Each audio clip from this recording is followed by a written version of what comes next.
संघर्ष किया, जो लड़ाई लड़ी, उसके लिए मैं पूरे हिंदुस्तान के उस हर नागरिक को, जो 36 कौम के लोगों ने सुखदेव जी के प्रति सम्मान रखते हुए उनको श्रद्धांजलि देते हुए आप लोगों ने उस लड़ाई को लड़ा, और इस लड़ाई में हम सब लोगों ने कल रात को 2 बजे आगे कमिश्नर साहब को हमारी मांग सौंपने का काम किया, और जो मांगे हमने रखी, और प्रत्येक मांग पर बिंदु आज हमारे की कोई संघर्ष समिति की मीटिंग हुई है प्रशासनिक अधिकारियों के साथ।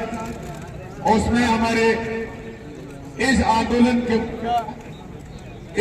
का नेतृत्व करने वाले हमारे संघर्षशील सिंह जी गुड्डा, राजेंद्र सिंह जी राठौर, वीरू सिंह जी और पूरी टीम के जितने लोग थे, सब लोगों ने बैठकर वार्ता की।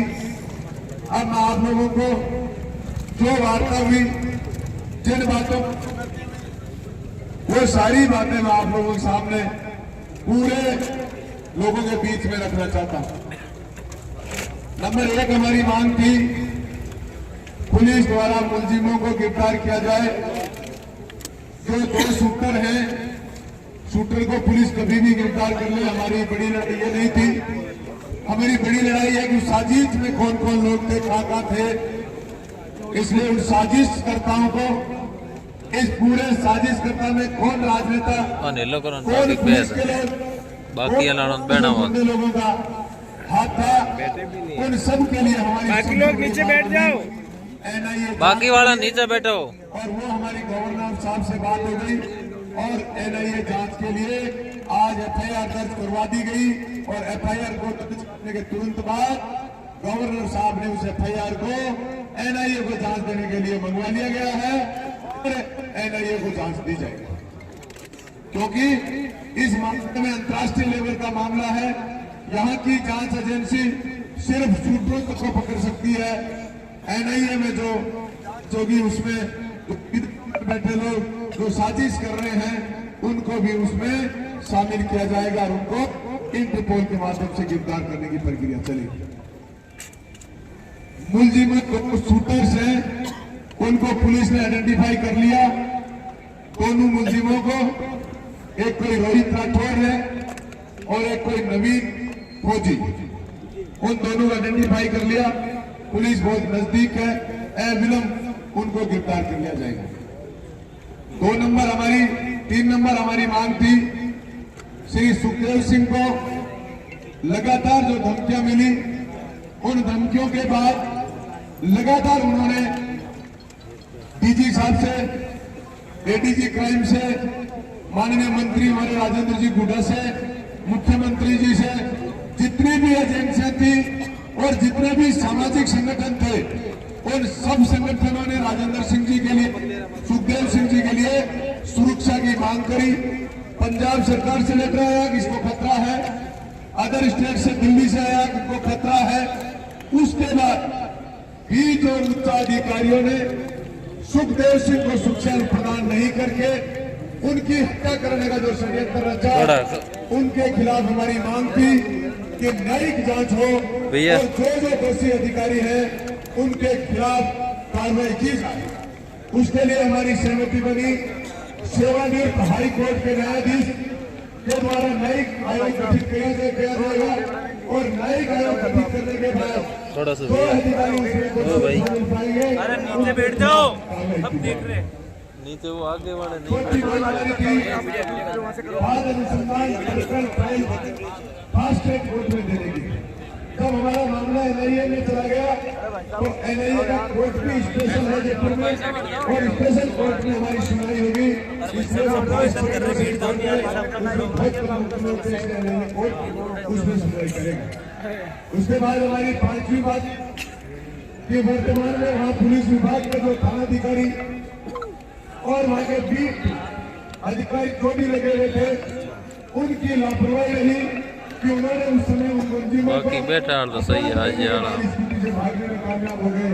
इसलिए वहाँ के थानाधिकारी को, उनके बीट कांस्टेबल को तुरंत प्रभाव से करते हुए मुख्यालय में भेजने का आदेश कर दिया गया। उसके बाद हमारी मांग थी सुखदेव सिंह के टीचरों को बैठो नीचे आर्थिक सहायता और सरकारी नौकरी की हमारी जो मांग बढ़ी थी, उसके लिए अभी जो सरकार है उस सरकार में तो हमें भी सुनने वाला कोई था नहीं, लेकिन भविष्य की जो सरकार बनने जा रही है उनके प्रतिनिधियों से हमारी बात हुई तो प्रतिनिधि के रूप में हमारे बीच में सम्मानित राजेंद्र सर पहुंचे और उन्होंने हमें इस बात के लिए आश्वस्त कर दिया कि हमारी सरकार बनने के बाद 15 दिन के अंदर अंदर इनका आर्थिक पैकेज और नौकरी की 100% में आपके लिए प्रयास करूंगा, घोषणा करी। उसके बाद इस घटना में एक अजीत सिंह जी भी घायल हैं, जिनके गोली लगी है, उनके लिए भी हमने आर्थिक पैकेज की जो बात है उससे भी हमारी सहमति बनी है। राजेंद्र सिंह जी राठौर साहब ने आकर दिखाया जिम्मेदारी मेरी सरकार बनने के 15 दिन के अंदर अंदर मैं इनको आर्थिक पैकेज दिला दूंगा। इसके अलावा हमारी सुखदेव सिंह के परिवार को जो पुलिस आयुक्त जयपुर में जो निवास करते हैं उनके लिए जयपुर में और जो हनुमानगढ़ जिले में निवास करते हैं और हनुमानगढ़ जिले में उनको हाई सिक्योरिटी की लगा दी गई, उनको हाई सिक्योरिटी दी जाएगी। उसके अलावा सुखदेव सिंह के जयपुर में निवासरत परिवार के सदस्यों को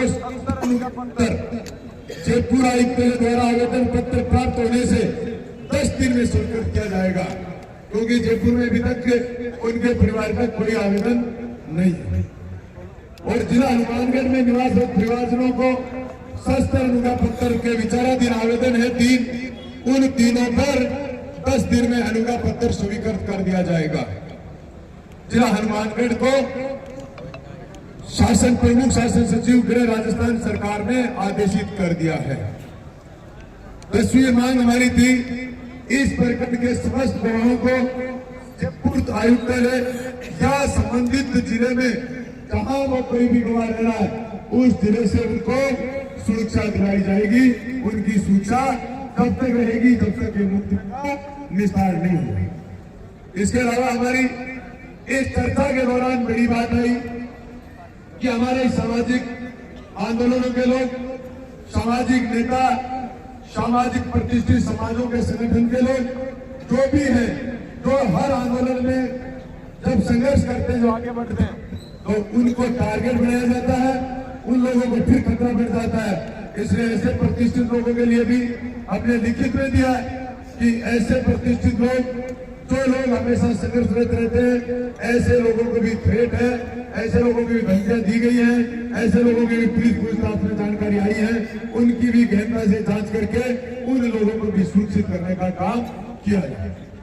ये हमारी सारी मांगे थी। इन सारी मांगों पर हमारी सहमति हो गई। एक भी मांग हमारी ऐसी नहीं है जिन पर सरकार के सामने रखी, उन सारी मांगों पर सहमति हुई।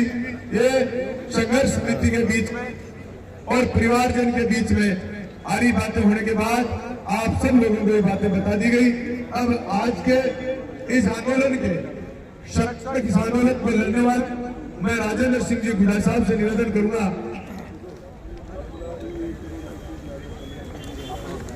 अच्छा दूसरी एक बात पर, अच्छा समाज के लोगों के द्वारा में अदर समाज के जितने 36 कौम के लोग थे, सब लोगों ने परिवार को संबल देने के लिए आर्थिक सहयोग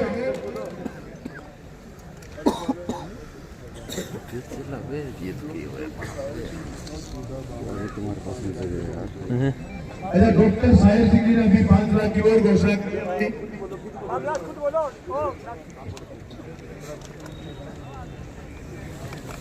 लेकिन मेरे से ज्यादा बोलना नहीं जाएगा क्योंकि अंदर से बड़ा और मन बड़ा दुखी है।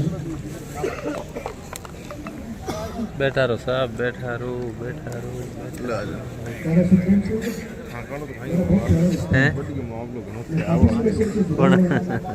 इसी जगह पे थोड़ा तो थेला रहा है इतना सपोर्ट किया है कि मैं आपके सामने बस बयान नहीं कर सकता। और आज मैं पूरे राजस्थान में जो मेरे शब्द हैं, मैं किसी के सामने ये नहीं कह सकता कि सुखदेव जैसा इंसान इस धरती पे दोबारा नहीं जन्मा।